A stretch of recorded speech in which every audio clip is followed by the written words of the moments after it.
Hello বন্ধুরা, কেমন আছো সবাই? বাগান চর্চা ইউটিউব চ্যানেলে তোমাদের সবাইকে স্বাগত। প্রত্যেকেরই ছাদ বাগানে কম বেশি লেবু গাছ আছে এবং লেবু গাছে কিন্তু এই শীত শেষ হওয়ার সঙ্গে সঙ্গে প্রচুর পরিমাণে কিন্তু ফুল আসতে শুরু করে দিয়েছে। আমার গাছেও তোমরা দেখতে পাচ্ছ প্রায় গুটি গুটি ফুল কিন্তু প্রত্যেকটি ডালেই ধরছে, কিছু কিছু ফুল ফুটে গেছে এবং দু একটি ফুল থেকে কিন্তু আমি লেবু হওয়ার লক্ষণও এখন থেকেই বুঝতে পারছি। এরকমই আমি আশা করি তোমাদেরও বিভিন্ন ধরনের লেবু গাছে ফুল আসা শুরু হয়ে গেছে এবং আগামী দিনে কিন্তু প্রচুর প্রচুর ফল হবে। এবার একটা সমস্যা যেটা অনেক বাগানিরাই ফেস করবেন, সেটি হচ্ছে ফুল তো আসছে কিন্তু ফুল গাছে ড্রপ করছে বা ফুল ঝরে পড়ে যাচ্ছে। এই ফুল ড্রপ করা বা ফুলের গুটি ঝরে যাওয়া, এই সমস্যার কিন্তু খুব সুন্দর একটা সমাধান আছে। সেটি নিয়ে আজকে ভিডিও বানাচ্ছি, তোমরা অবশ্যই স্কিপ না করে পুরো ভিডিওটি দেখো।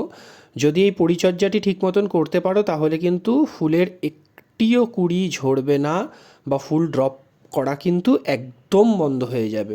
সেটি কিভাবে করতে হবে বন্ধুরা? লেবু গাছে ফুল চলে আসলে কিন্তু লেবু গাছের মাটি আর শুকনো রাখা যাবে না।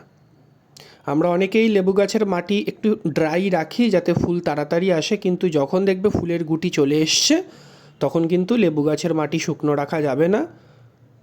প্রতিদিন প্রায় জল দিতে হবে এবং একটু ভেজা ভেজা টাইপ রাখতে হবে। তারপর একটি মিশ্র সার বানিয়ে লেবু গাছে এখনই দিয়ে দিতে হবে। এই যে ভিডিওতে মিশ্র সারটি দেখতে পাচ্ছ, এই মিশ্র সারটি তৈরি করে নিতে হবে। হাড় গুঁড়ো 1 মুঠো, শিংকুচি 1 মুঠো, মাইক্রোনিউট্রিয়েন্ট 1 টেবিল স্পুন, নিমখোল 1 টেবিল স্পুন, লাল potash 1 tablespoon, super phosphate 1 tablespoon, সরিষার খোল 2 টেবিল স্পুন, ডিএপির দানা 12 থেকে 15টি। এই সবকটি উপাদান ঠিক মতন মিশিয়ে মিশ্র সারটি তৈরি করে গাছের ভালো করে নিড়ানি দিয়ে কিন্তু এই সারটি দিয়ে দিতে হবে।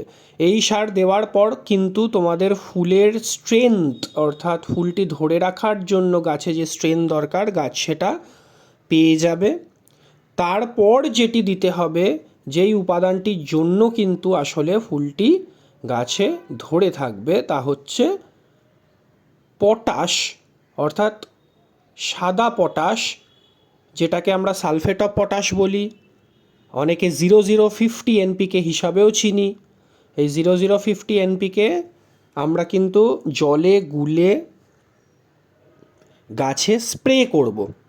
কদিন বাদে বাদে, 15 দিন বাদে বাদে কিন্তু গাছে স্প্রে করব। সেটি কখন করব? অবশ্যই কিন্তু গাছে ফুলের গুটি আসবে আসবে করছে কিংবা একেবারেই ছোট গুটি দেখা যাচ্ছে সেই সময়।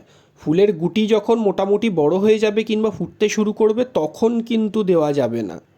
হ্যাঁ, তখন দেওয়া যাবে, তখন দিলেও তোমরা কিন্তু সেই ফুলগুলোকে বাঁচিয়ে গাছের বাদবাকি পাতায় দিতে পারো।